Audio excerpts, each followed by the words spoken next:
Hello everybody and welcome back to a brand new episode of NASCAR Heat 4 Career Mode. I hope you're all having a great day. Today we go road racing at Watkins Glen for the Xfinity Series and the Cup Series. For the Xfinity Series, you can see the news for today. Charles Leclerc, the F1 star from Ferrari, will be attempting the Xfinity Series at Watkins Glen for our team. Matt Tifft continues to close in on the top 30 in points, which would put him in the playoffs with that win he has earlier this season at the Daytona 500. Denny Hamlin earned his third win of the season in Pocono. Keselowski will be out of the playoffs if Matt Tifft wins or gets in the top 30 with that win that he has now. As we come through right to the Xfinity Series where we had Charles Leclerc in the car, one of my favorite F1 drivers. Obviously, some of you know Sebastian Vettel is my current favorite driver in F1. Hopefully we can see him have a lot more of a successful 2020 season here in Formula 1, as obviously he only picked up one win at Singapore and obviously a win in Canada that I still say that was his 100% his win, but obviously it didn't count. But Charles Leclerc, he would move his way forward. Unfortunately, he had to actually start at the back of the field due to failing technical inspection with our team, so he had been working his way forwards, making aggressive moves here and there, threw down into the carousel at this point. He continued to fight his way towards a top 10 position as came through now on the final lap through the penultimate corner down into the final right-hander. It was a 21 car of Kaz Grala up ahead of him, but obviously didn't have enough time to run down the 21. So Charles Leclerc in his NASCAR debut would come through to finish in the 10th position for us here in the Xfinity Series. So it's definitely a good result, but we come through to Cup Series qualifying for myself now here at Watkins Glen. We would come through to cross the line, beating our goal with a 108.396, and we go P5 here at Watkins Glen. So a very solid qualifying effort, and on the pole, we actually have Denny Hamlin. So we'll see how it goes here at the road course. Today, NASCAR heads to Watkins Glen for the Go Bowling at the Glen. Drivers need to use caution at this road course, especially in the famed bus stop chicane, an area notorious for taking out even the best drivers. The pins are set. It's time to go bowling at the Glen. Alright, thank you, Rick Allen. We're ready to go bowling here at the Glen. Here we have BJ McLeod. Just doesn't look like themselves starting at the back where he usually starts anyways in that slower car, as Jimmy Johnson is one of our friends on the track. As there you see Boyer as well. So clearly no one starting at the back of the field or sent to the back of the field here today, I should say, here in the Cup Series race at Watkins Glen, as we're ready to go green on this left-hand side from P5 now, as Hamlin and Kyle Busch, the two JGR drivers, lead the way now here as we are underway for the first lap here at Watkins Glen International. Now as we go down into turns one behind the 9 of Chase Elliott, who's got 2 wins at this racetrack in his Cup Series career in real life now, as we go down towards the S's for the first time, trying to play a little bit cautious. Don't want to be too aggressive here on this first and opening lap. Keep in mind, stage 1 and 2, fairly short here at Watkins Glen, as it is in every road course in this game, but that third and final stage gets pretty lengthy now, as we did get ahead of Eric Jones here on this initial start, as we slice to the right-hand side of Elliott with a ton of momentum going down towards the bus stop. We're going to be side by side with the Hendrick Motorsports driver now, as we're still side by side through the exit of the bus stop, but we clear Elliott going down into the carousel. So we move from P5 to P4 on this opening lap here in Watkins Glen. Denny Hamlin started P1, but he drops down a position to the second spot as Kyle Busch would take the lead. As in reality, the leader on restarts has a disadvantage at this track when they definitely can't choose their lane to restart. They have to start on the left-hand side, and that will allow second place pretty much every time to be able to take the lead on a restart. So if we end up being the leader on a restart, we're going to be in a lot of trouble on that first corner. So now we come through to complete this opening lap just in front of the 9 of Chase Elliott here, as we came through a little bit later on the second lap down through into the bus stop there, getting a little piece of the grass as we went down into the carousel, but slightly closing in on the back of the 12 of Ryan Blaney at this point, who needs to win to get into the playoffs as well. Brad Keselowski, obviously the last car in the playoffs, and will get eliminated from playoff contention without a victory, obviously, if Matt Tifft gets in the top 30 in points, as he won the Daytona 500. So definitely going to be something we have to keep an eye on. This race, Matt Tifft comes in 16 points out of the top 30. We're going to see what it looks like at the end of this race and see what his chances are now as we came through, approaching the final lap here in this first stage. We came through now down towards the bus stop. We had actually lost time to the 3 cars up ahead. There, as you see, Blaney and Hamlin driving away, as we actually made a bit of a mistake here coming through into the bus stop. There you see the back end of the car slipping and sliding there as we go down into the carousel, sliding into the carousel as well, and that allows Chase Chase Elliott to get within about 2 car lengths of myself and try to put on a little bit of pressure here on this final lap for that 4th position here in the first stages. Kyle Busch continues to lead, but the caution comes out here in the last quarter of a lap or so, and that will deem Kyle Busch the stage victory as he's looking for win number 3 on the season and career win 73, which would put him even closer to Dale Earnhardt's 76, I think it is now, as we would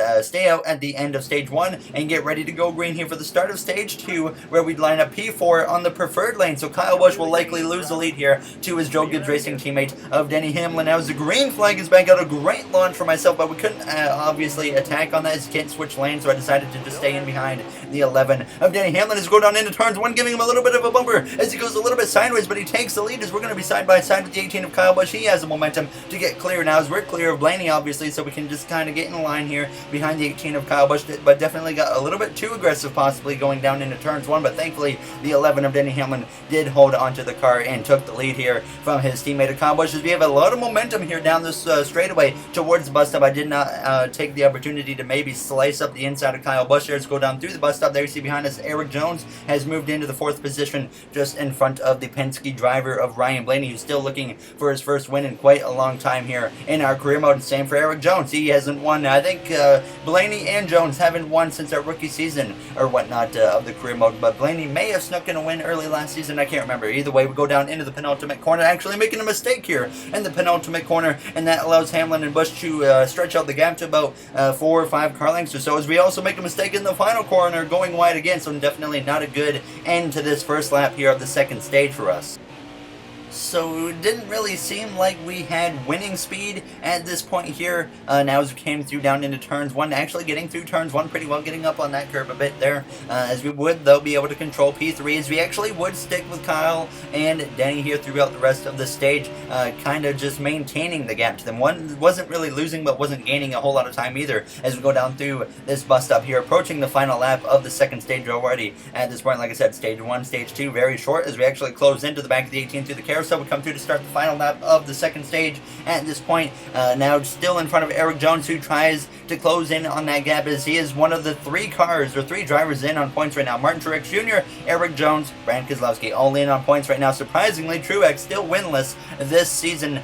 Here as we go down this straightaway here towards down towards the bus stop for the final time in stage 2. Hamlin has not been able to get passed by Kyle Busch, as it seems like it's very hard for Kyle Busch, or second place in general, to pass the leader. Now as we go down into the carousel for the final time here in stage 2, close to the back bumper of the 18 of Kyle Busch, but just not quite close enough now as we exit the carousel, making this final stretch down towards the penultimate corner. Eric Jones lurking in the distance, but obviously not even anywhere close enough to attack on us now as we go down into this penultimate corner for the final time here in stage 2. Hamlin about a car length or so in front of his Joe Gibbs Racing teammate Kyle Busch, who goes a little bit wide in that final turn, but doesn't have anything for Hamlin, and I don't have anything for Kyle Busch. Hamlin comes through to win stage 2, Kyle Busch second, myself third. It's kind of splitting up the JGR cars as you had Jones 4th, Blaney 5th, and then we had Jamie McMurray rounding out the top 10. So a great result here in stage 2 for Jamie McMurray.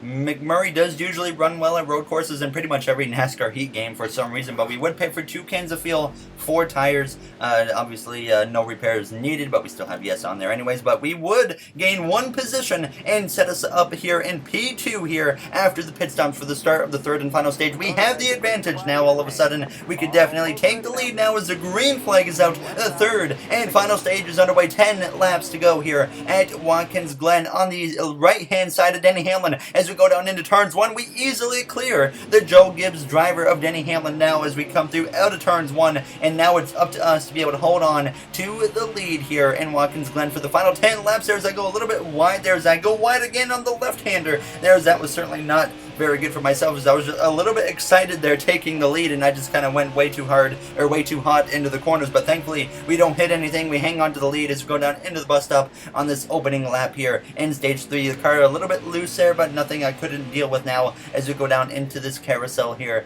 and we would continue to lead now towards the last part of this first and opening lap here of stage 3. A little bit loose there on the exit of the corner. Hamlin lurking in the distance, but all of a sudden my confidence was really high at this point. I felt very confident in the car we came through on lap 16 just a few laps later, still leading the way. Hamlin still within range to maybe attack if I made a pretty significant mistake here in the race now as we come through the S's heading down that straightaway once again towards the bus stop. But definitely was confident, like I said, we come through towards the end of lap 16 through that final corner, stretching out the gap just a little bit more to Denny Hamlin.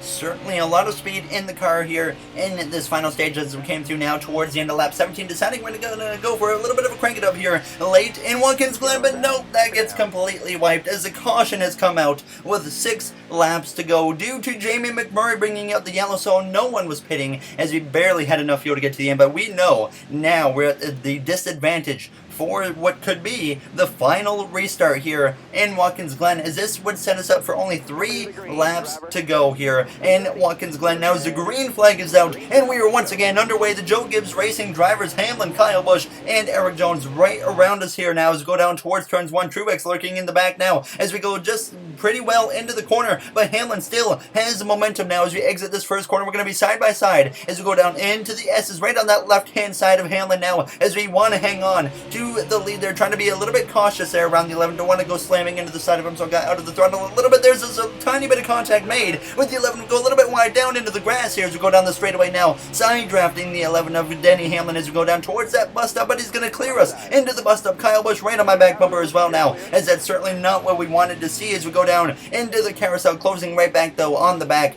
of Denny Hamlin, giving him a tiny shot to the back bumper, but he hangs on to it.